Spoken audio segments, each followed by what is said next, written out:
Hoodrich Magazine.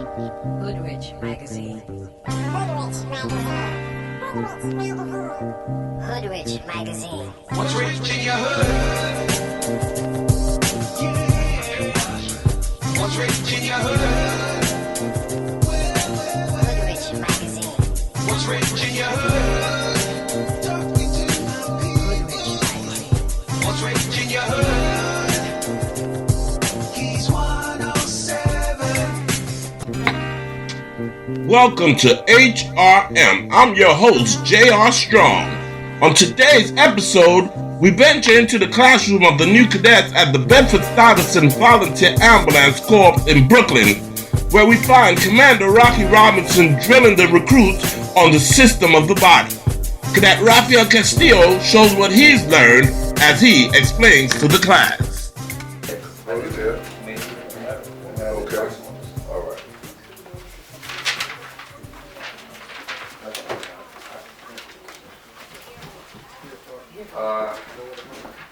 Joints. That's connecting two pairs of bones. Two bones. You see joints like the elbow joint. There's many joints all over the body. There's two different types of joints: ball and socket joints and hinge joints. Let them know the difference between a ball and socket and a hinge joint. Hinge, okay.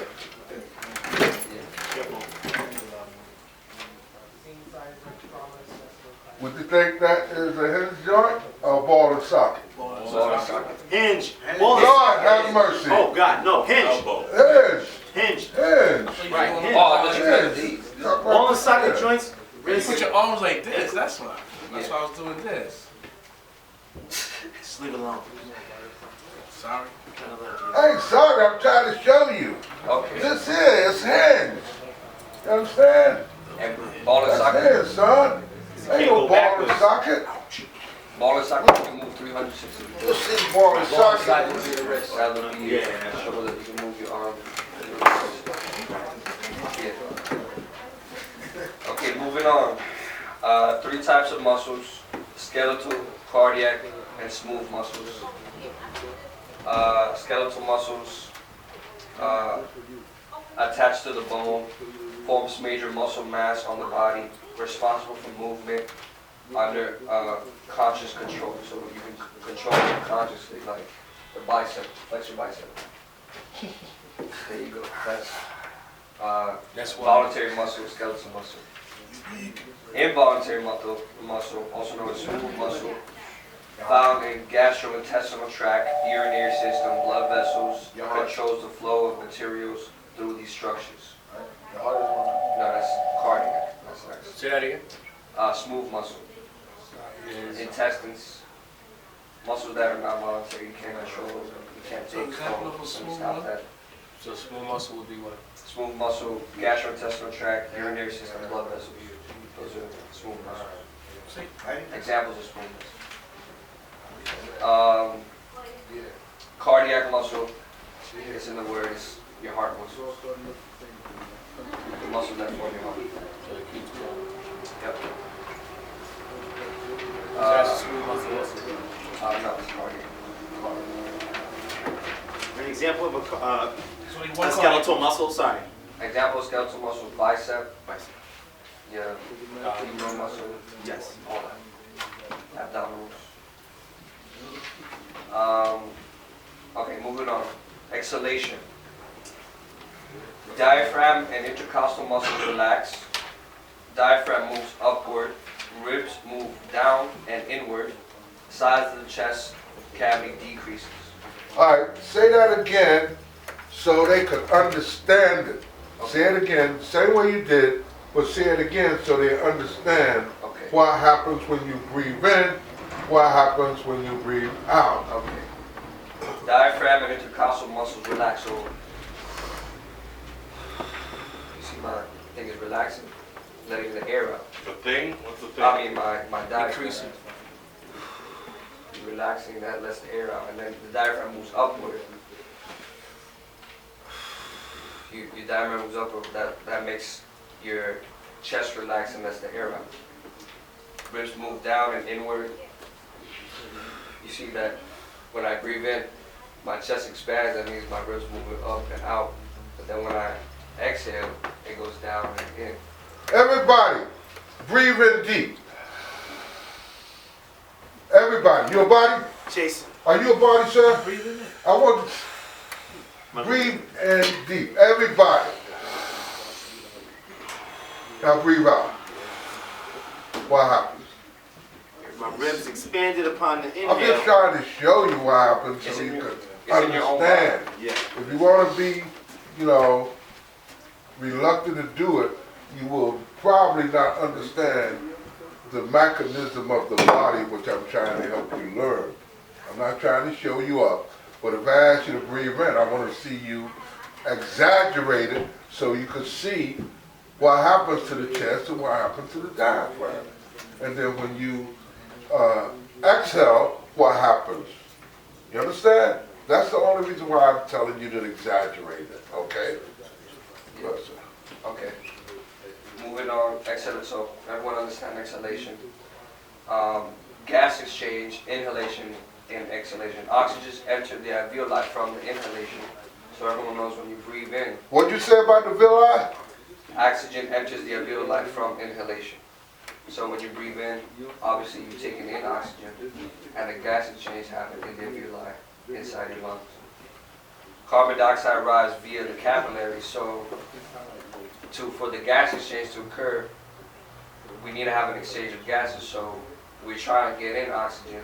So our blood has waste in it, which is CO2, and it's trying to exchange for the oxygen. So in the capillaries and the alveoli, that's when the gas exchange happens. When you inhale, you breathe in the oxygen, and then when you exhale, the capillaries exchange the oxygen, and then you breathe out the carbon dioxide. So, do y'all know what percentage of oxygen you breathe in? 21. 21? Yes. Everybody sure? Yes, sir. And what percentage do you breathe out? 15. How many? 15. Wait, 15 or 16? 16. You want to make sure. Go ahead. Okay. Okay. Adequate breathing. It is not enough to determine if your patient is breathing. The patient must be breathing adequately. So, adequate breathing is an adequate exchange of oxygen to support life. You gave enough oxygen to live, basically. Adequate breathing rates, normal rates for an adult, 12 to 29 breaths per minute. How many? 12 to 29. Everybody got that? Because that's definitely going to be one of the questions. All right? Go ahead. What was that? Adult, 12 to 29 breaths per minute. Child, 15 to 30 breaths per minute. Infant, 25 to 50 breaths per minute. So you see, as the younger you get, the higher your breath rate should be. Child is still 12 to 29? No. Child is I didn't hear. Child is 15 to 30. Thank you.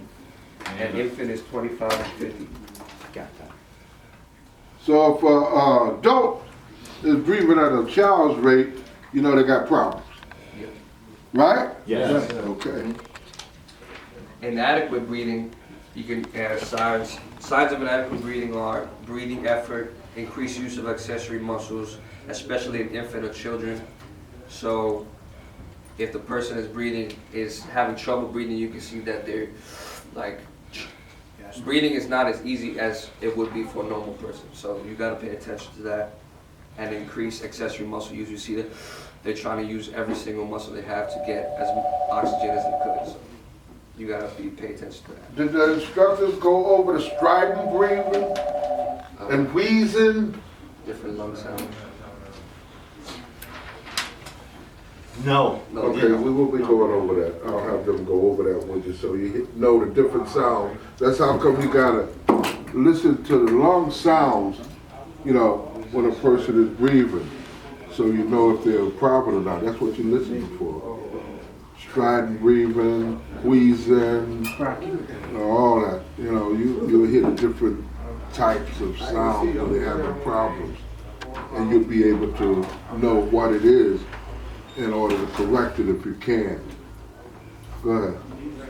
Okay, But moving the on. big key usually is oxygen. You understand? But you gotta know how much. And you can't give 15 liters to everybody. You'll kill them. You understand? We'll go over that later. Okay, go ahead. Circulatory system. The circulatory system is comprised of cricoid, not well developed, ridge, chest wall. Help them out, man. Chest wall softened infants are abdominal breathers. Tongue partially Larger than adults. I don't know. Okay. Yeah. Okay. The heart is comprised of 4 chambers. Right. That's what we was talking about. The instructors was teaching y'all about the chambers of the heart, which ones are the receiving, which ones are the pumping. Can you have a pumping piece of the heart on the right side? No. Yes, you can. Okay. Because that's the left. Yes, you can. Yeah. The atriums are receiving. And there's The ventricles are the pumping. If you got right side ventricle that's pumping, where's it pumping to? pulmonary artery. To the lungs. That's why you got deoxygenated blood going up there from the right side, the pumping chamber. You understand? Yes, sir. The right atrium is the one that receives the deoxygenated blood. And then, after it receives it, then the right ventricle receives it and pumps it up to the lungs through the pulmonary, what? Pulmonary artery. And that's the only one which we keep telling you that has deoxygenated blood, Yes, yes. right? Yes, sir. And then when it comes back down to the heart, that is the receiving chamber. But then that does not pump. So it gives it to the left ventricle. The left ventricle is the pumping chamber of the heart, which pumps it throughout the body. You understand? Yes, sir. So the right side is basically of the body is the receiving, and the left side is the pumping. You understand? Yes. Deoxygenated blood, oxygenated blood. You understand? Yes, sir. Is there anybody that's confused? All right, go ahead, sir. I'm gonna go over it again, but come out of seven. All right. So right atrium receives blood from veins and pumps through the right ventricle. So superior vena cava, inferior vena cava bring the blood from the body, deoxygenated blood, to the right atrium. And then right ventricle pumps blood to the lungs. Then all that deoxygenated blood from the right atrium goes to the right ventricle. And then it's pumped through the pulmonary artery into the lungs, that's where gas exchange happens through the alveoli, and then it returns through the pulmonary vein into the left atrium. So left atrium now has oxygenated blood that just came from the lungs, and then that oxygenated blood in the left atrium goes to the left ventricle, which then is pumped throughout the whole body, and the whole cycle starts all over again. So the heart, the valves between the chamber prevent the blockage of flow. So the valves it's talking about is the bicuspid and the tricuspid valve, and those are the 2 valves in the 2 atriums that allow blood flow in and out, open and close. So it lets blood into the ventricles, but doesn't let it back out. Okay. Now, when I say bi, what do you think of? 2. Very good. I call you bisexual, both ways. That's right. All right? That's right. I'm not trying to be a wise guy, I'm just trying to make a point. If I say you try, 3. Try anything. there you go. You 3-way. Bi and any way you take it. But anyway, that's ways to remember. You understand? All right? Yes. There.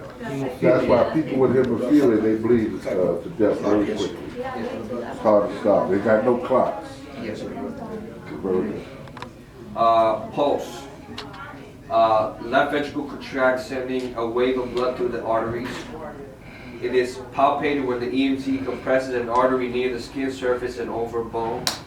Specific pulse are recommended for specific patients and situations. So everyone knows radio pulse, carotid. We got femoral. Where's brachia? Brachial radial. Okay. All right. With infant. Brachial. Okay. Why? Because they're fat. They ain't got no damn neck. I ain't got, the kids ain't got no neck yet. You know what I'm saying? So you be feeling his jaw, little shoulder, you know?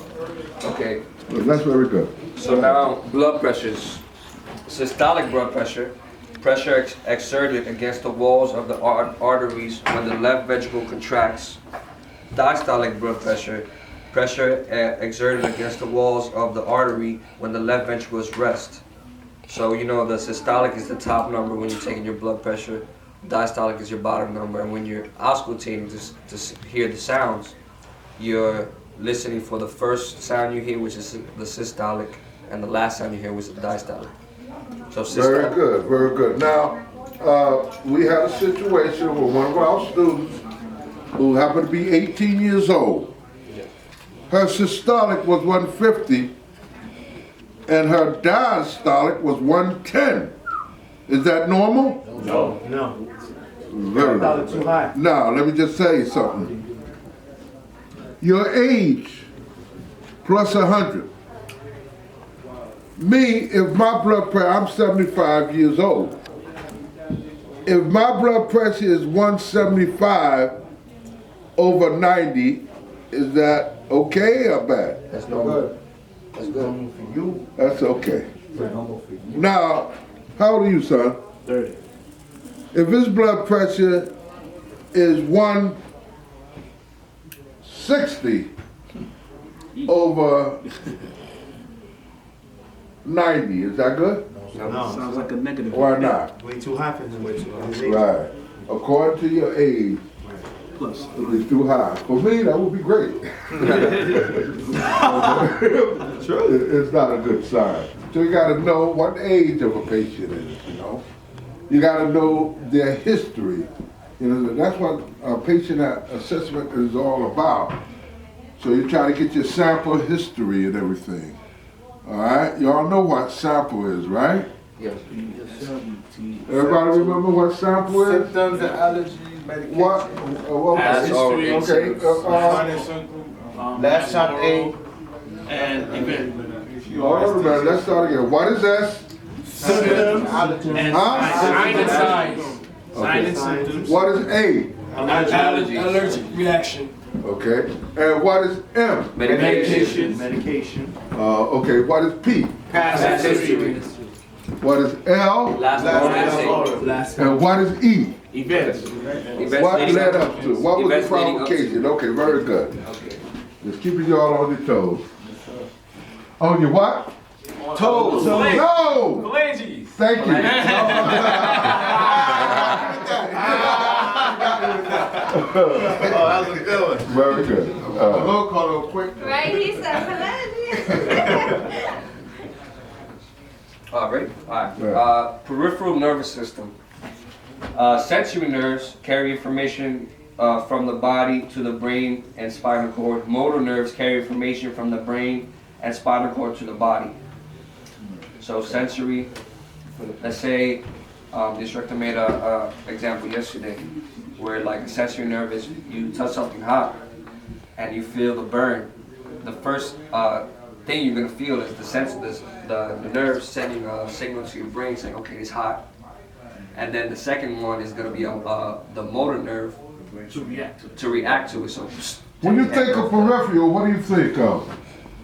side. Peripheral, right. You think of outside, right. Peripheral. And when you think of central, In the center. there you go. And motor? To move. Motor vehicle. Yes, sir, hold on. I just had a question. What was the other name for the skin system? It was like a funny name yesterday. They Yes. put up. What was the name It of it? was. Pneumonia. No. Epidermis. In the PNEO in I forgot the Are name. you talking about integrity? Oh, yes. Interpreum mental, something like that. Right? Oh, I said it right. All right. Okay. Now you guys need to, when you get these terminology you don't know, you gotta look it up. I could talk all I want to, but you gotta look it up. Just the spelling of a word. All right? Do you know the spelling of the word? No. No. I-N-T-E-R. I-N-T-E-R. U-M-E-N-T-R-Y. Integrity. I got lost. Close to it. That's close to it. And you should be able to Google that. Right, I'm Come closer. All right? And that's the system of the body. Give him a hand. Come on, y'all. Good job. Salute. Thanks for tuning in to HRM with your host J.R. Strong on the Keys 107 Network, brought to you by Rafika Consultant Services. Theme music provided by Hebrew Soul Global Media. Tune in to the Keys 107 Network on blogtalkradio.com, also available on iTunes. Check out our fan page on Facebook at the Keys 107 Network. Also, check out the website www.thekeys107network.com. Stay tuned for more of BSVAC and the Commander Rocky on HRM on the Keys 107 Network. That's not